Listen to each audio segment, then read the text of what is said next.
Where should you start your story? Let's talk about that.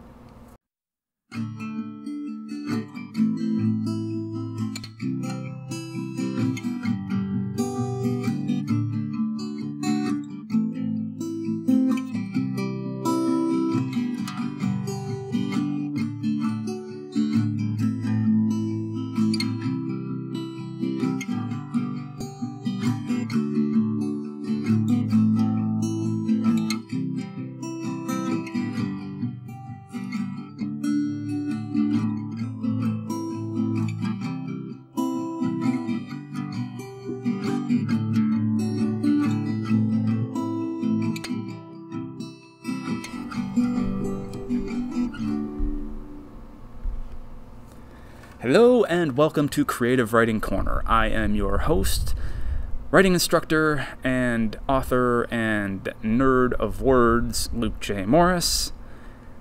And where should you start your story? If you've done your homework to this point, you know the secret to storytelling. Set it up and pay it off with a twist of irony. And you have at least one, if not many, ideas for a story. Writers often find, though, that the hardest part of writing comes in starting something new. Even if you have the seed of a story, how do you plant that seed for it to properly grow? Where and when in the story world will it shoot, pop out of the ground, call forth its minions, and conquer the earth? Okay, I'll drop the plant metaphor for now, but the point is, having an idea is a good first step, but it doesn't necessarily tell you where to begin. So let's examine some possibilities. You could do the modern fantasy route and begin with a prologue, or begin chapter 1 with some exposition and world building. If you've read Tolkien, you know how this works. But generally speaking, this is a bad idea, and it is the root of a great many boring and pretentious sci-fi and fantasy series. Yes, Tolkien did it, and he did it so astonishingly well, it's hard to imagine his Hobbit tales beginning any other way than telling us what is a Hobbit, what is Middle-earth, what is the Shire, what is the Dark Lord, all that stuff. He doesn't dump all that info on us right away, but he does give us a lot of that exposition in the early chapters of each of his books. But let's not forget, Tolkien was a professor of linguistics. He is a master of classical studies. He spent decades building the mythology, the cultures, and even the languages of Middle-earth before he ever put pen to paper on The Lord of the Rings. Unless you've put that same amount of dedication into your world building, any kind of info-dumping exposition you start with is probably going to fall flat, because it just won't be that interesting without a character to follow and root for. In fact, many younger readers today find even Tolkien's expository openings boring, which is a sad effect of the shortening of the modern attention span. Thank you, Internet. Well. So, while you definitely should know the important details of your fictional world if you want to tell a compelling story, dumping all of those details on your poor reader in the first chapter is probably a bad move. So, moving beyond that, number 2, you could begin with the character in their own ordinary world. There's a couple of ways to do this, and the one standard way to do this, novice writers and even some pros love to begin their stories this way, with the start of their characters, their protagonists' average day. She wakes up, she hits snooze 4 times, she spends half an hour in the shower, she does her makeup, or she eschews that process because she's beyond such petty and sexist pretensions. She puts her outfit on, and she sets out to face her day. What's wrong with this, you ask? It introduces the character, who we assume is the protagonist, tells us something about who she is and what kind of world she inhabits. Isn't that what a beginning is supposed to do? In part, yeah. At least showing the character in action, any kind of action, is almost always better than expository info dumping right at the outset. The problem is, though we do get some necessary info here, we don't yet have a reason to be invested. Why should we care about this person's daily routine? What does it matter what they do in the morning? Without any deeper meaning or significance set up beforehand, the character waking up scene is bland and uninteresting. Unless there's something unique or unusual about this person's morning routine, it's unlikely to captivate the audience or the reader. Now, to be fair, this can be skillfully done. The classic 1987 horror film, The Stepfather, being a stepfather myself, I don't want my kids to watch this because they'll get scared of me, but The Stepfather opens, or seems to open, with a man's morning routine. He's standing in the mirror, cleaning himself up, shaving, but it's got a bloody and terrifying twist that sucks the audience into the story and forces us to watch what happens next. The 2006 film Stranger Than Fiction also opens with a man's morning routine, but we're drawn in by a British woman's, Helen Mirren's, narration over that routine, promising an imminent and interesting change in the character's situation, which does happen when he starts to hear that narration. Then he has to go talk to Dustin Hoffman about it, and it's a very, very fun film, super interesting film for writers, highly recommend that one. Still, unless you have something intriguing to say or show with the character waking up, you want to avoid this one. I say this for your sake as well as the readers. I've started dozens of stories this way, only to peter out, get bored, and move on to some other project before I'd even gotten to the interesting part in the story, because I tend to spend too much time setting stuff up, too much time showing the character acting in their ordinary world as they've woken up, yada yada yada, and following them through their day before the interesting stuff even happens. By the time I get to the interesting start, I'm bored with the story. If you're bored with the story as a writer, your readers already put it down and moved on to something else. So, not that it's necessarily wrong to use this one, but it's not my top recommendation unless you really have something good to say at the beginning of the day. So, number 3, this is also beginning with your character in their ordinary world. An ordinary world is a technical term from The Writer's Journey by Christopher Vogler, which he pulls from The Hero's Journey, developed by Joseph Campbell. We'll get more into story structure later on, but we're just talking about beginnings right now. You still begin with this character in their ordinary world, but begin with them in action.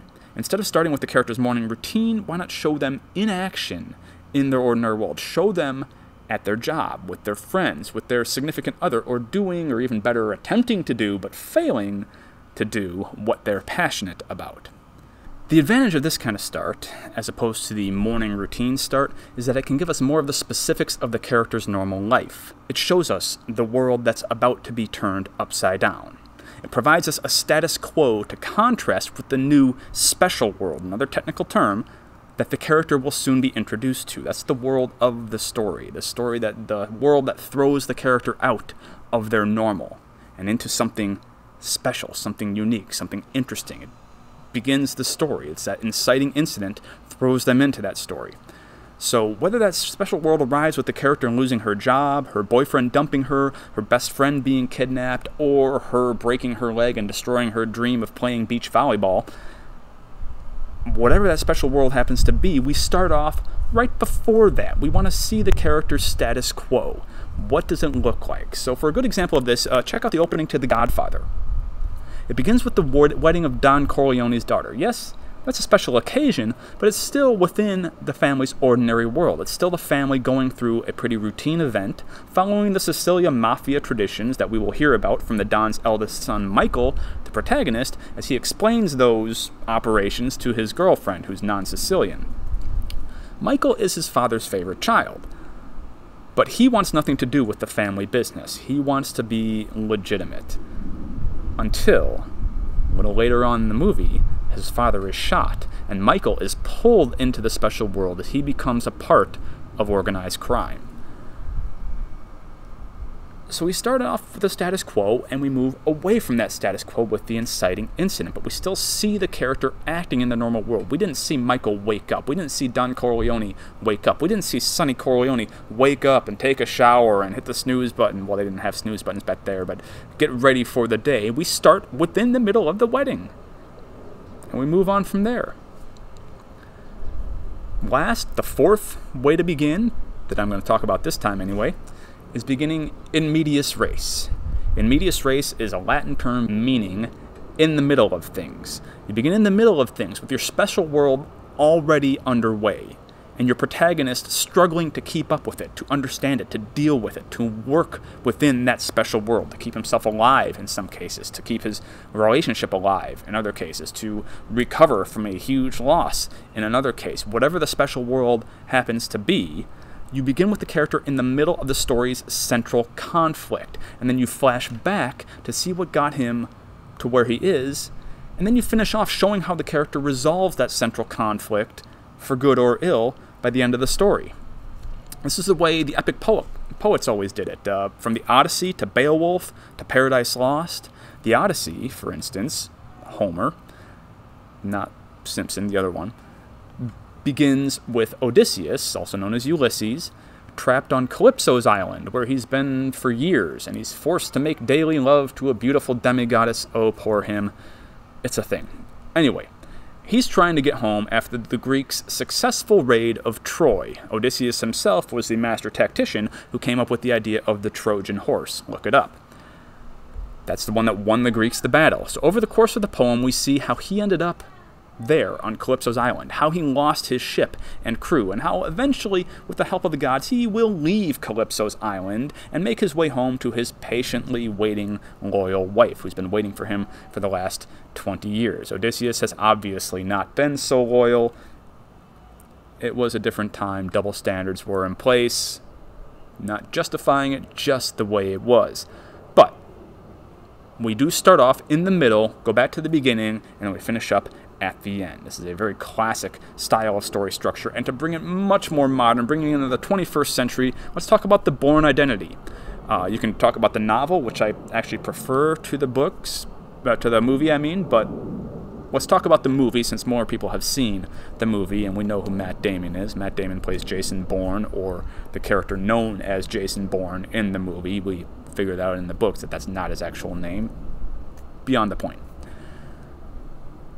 We don't begin with Jason Bourne taking his morning shower, or going through an average day planning his next CIA-led assassination. Instead, we begin with him already having lost his memory and washed up on the shore of a strange country, having botched his latest assignment, which we find out about as he finds it out for himself through the course of the film, as he flees his unknown pursuers and searches for the truth. That's his mission. Which eventually he does, and eventually he breaks free of his CIA programming, yada yada yada. I don't want to spoil too much. If you haven't seen it, go check it out. It's a lot of fun. But it does begin in medias res, and then it flashes back and moves forward. I confess, this is my favorite way to tell a story, in part because it includes conflict right from the outset, and conflict is the core of story. Conflict is what story is all about. Without conflict, you don't have a story. If the story is just about a guy waking up, going to work, and coming home, and nothing unusual happens, and there's no conflict in his day, a lot of people tend to love slice-of-life stories, but even those slice-of-life stories, if they're well done, have conflict built within them. James Joyce's Ulysses is trying to show how there is conflict, and there is a progression, a hero's journey throughout any ordinary man's ordinary day, and you can do it that way. But there's a reason that not that many people have read Ulysses. I've tried several times, and I'm an English teacher, guys. I'm a creative writing teacher. I've read lots of books. I've read Les Miserables, I've read Moby Dick. Ulysses is just so freaking hard.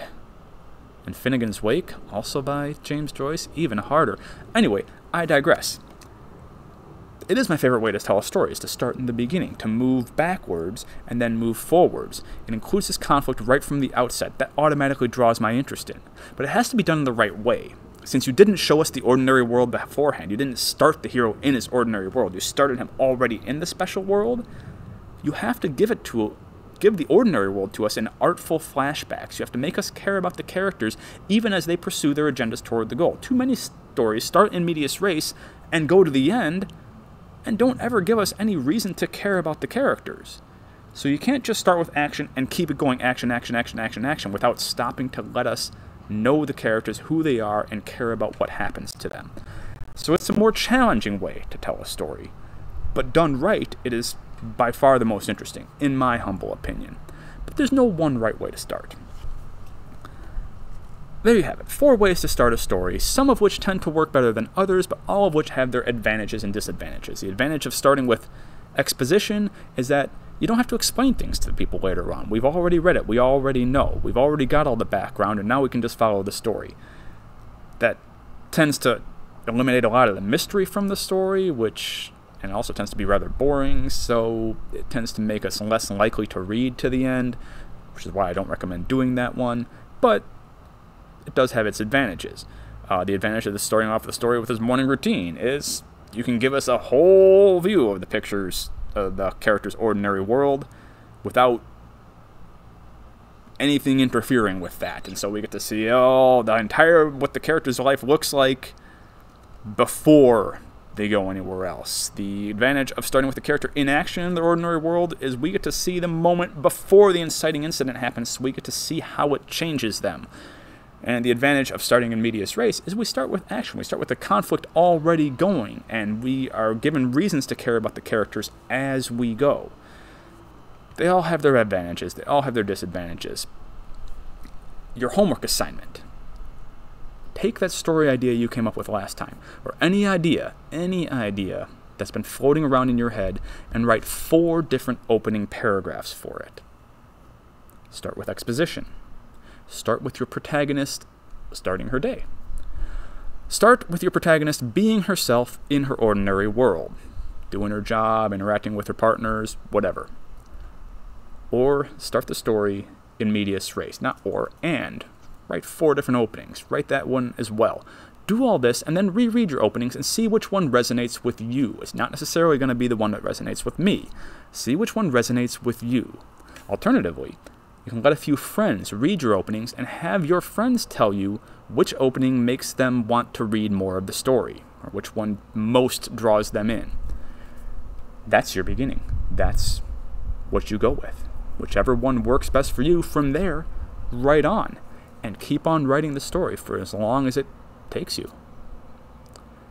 Anyway, good luck, my friends. This has been Creative Writing Corner. I've been Luke J. Morris. Until next time, keep the words flowing. Peace.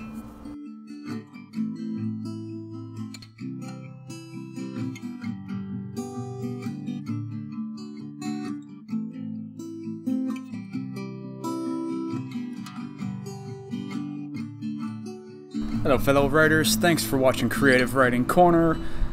I do appreciate your support. I hope this helped you out. If it did, feel free to subscribe, like, share on all the platforms. Hit that little notification bell. Make sure you get notified of any future videos, any future writing tips. And if you have any ideas for future Creative Writing Corner episodes, please leave your comments in the comments below. Right on. We'll see you later.